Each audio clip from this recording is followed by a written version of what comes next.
Dans cette vidéo, on va vous expliquer comment sont classées les plantes et comment reconnaître les principales familles en botanique.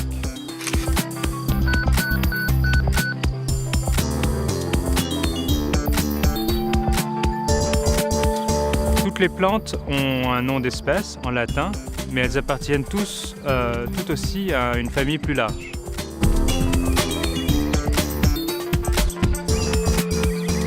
Par exemple, cette sauge appartient à la famille des Lamiacées.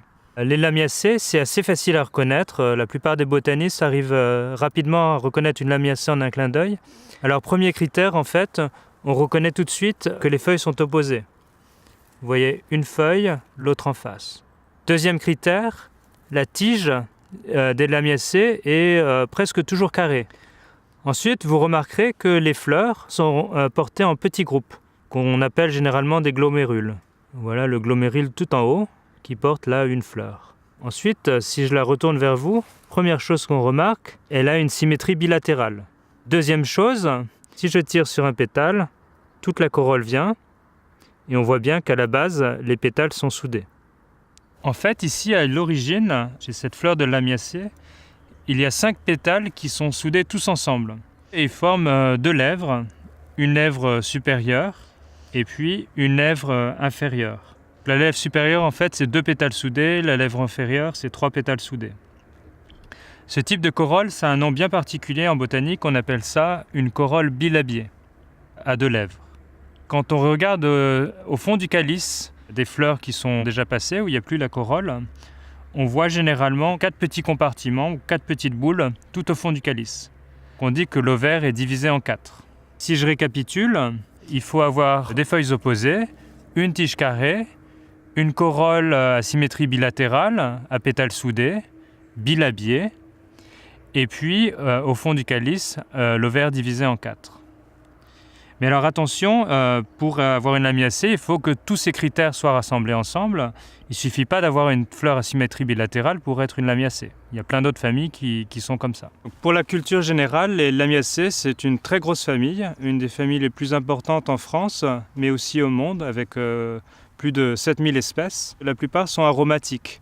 Donc la sauge qu'on a vue tout à l'heure est utilisée en cuisine, mais également le romarin a des feuilles très aromatiques. Les Lamiacées, en fait, c'est la famille du thym, du romarin, de la menthe, du basilic, de l'origan et de plein d'autres espèces qui sont très utiles économiquement. Ça, c'était pour la famille des Lamiacées. Et maintenant, je vais vous présenter 2 autres familles importantes.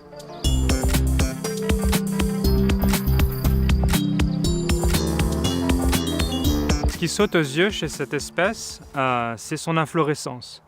Vous voyez, on a l'impression d'avoir presque un petit parapluie. Et en botanique, un parapluie de fleurs comme ça s'appelle une ombelle. Les ombelles, c'est typique de la famille des Apiacées. C'est une inflorescence où toutes les fleurs partent du même point et arrivent un petit peu en forme de parapluie.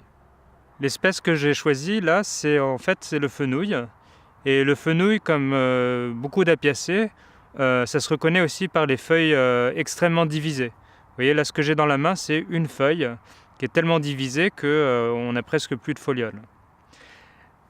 Donc ça, c'est typique des Apiacées. Les Apiacées, en général, c'est une famille économiquement très intéressante, puisqu'il y a de nombreuses espèces qu'on mange chez les Apiacées. Par exemple, la carotte, le cerfeuil, le cumin et bien d'autres exemples.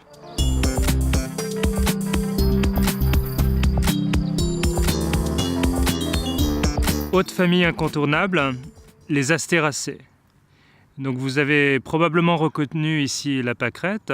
Ce que vous ne savez peut-être pas, c'est que ce que vous voyez ici, ce n'est pas une fleur. En fait, c'est plus d'une centaine de fleurs. Chez toutes les Astéracées, en fait, ce que vous voyez, c'est une inflorescence très compacte qui porte un nom, on appelle ça le capitule. Alors le capitule de la pâquerette et d'un certain nombre d'autres Astéracées, il a pour particularité d'avoir 2 types de fleurs. Donc vous avez des fleurs au centre, qu'on appelle des fleurs tubulées, et des fleurs tout autour, qui sont des fleurs qu'on appelle ligulées, ou des fleurs en languette, si vous voulez. Donc typiquement, quand vous prenez une inflorescence de pâquerette et que vous retirez ce que vous pensez être les pétales un à un, en fait, à chaque fois, ce que vous retirez, c'est une fleur. Si j'ouvre un petit peu là, hop. Vous voyez, j'ai plein de petites fleurs dans mes doigts. Donc ça, c'est le capitule des Astéracées. En fait, vous connaissez déjà plein de capitules exactement de ce type-là. Par exemple, le tournesol ou encore la marguerite. Mais il existe aussi d'autres types de capitules, par exemple des capitules formés uniquement de fleurs ligulées. C'est le cas du pissenlit. Ou encore des capitules formés uniquement de fleurs tubulées. C'est un petit peu moins courant, mais ça existe quand même. Donc on pourrait parler des heures des Astéracées. Ce que je vais juste vous dire, c'est que c'est la famille la plus riche en espèces au monde, de toutes les plantes à fleurs. Donc on compte plus de 22 000 espèces d'Astéracées. On mange beaucoup d'Astéracées. La laitue, l'artichaut par exemple, sont deux exemples d'Astéracées. Donc voilà pour 3 familles particulièrement communes, Astéracées, Apiacées, Lamiacées. Dans ce MOOC, on vous propose d'en apprendre 7 autres, donc 10 familles au total. Et pour ça, on vous envoie sur le site en ligne où on a plus d'informations sur ces autres familles. Sachez que 10 familles au total, finalement, c'est pas beaucoup, puisqu'il y en a au moins 413 au monde, 413 familles de plantes à fleurs actuellement reconnues. Donc celles-ci, ce sont vraiment parmi les plus importantes. À quoi ça sert tout ça? On vous l'a dit, essentiellement apprendre les familles en botanique, c'est pour aller plus vite quand on va chercher des informations dans une flore. Typiquement, un botaniste un peu aguerri, il va aller tout de suite à la page, par exemple, des Lamiacées, pour chercher la plante qu'il a déjà identifiée comme Lamiacée et qui veut maintenant déterminer l'espèce.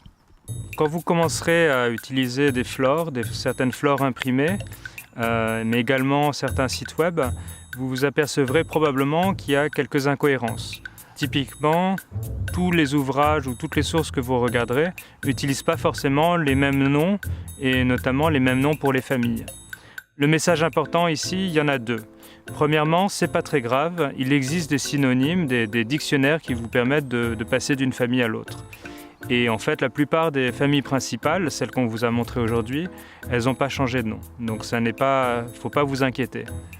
Deuxièmement, pour vous préciser, en fait, dans tous les systèmes qui ont été utilisés depuis très longtemps, aujourd'hui, maintenant, ça se stabilise assez bien et presque toute la communauté botanique et de plus en plus les ouvrages qui sont imprimés utilisent un système de classification qu'on a adopté ici dans ce MOOC et qu'on appelle APG.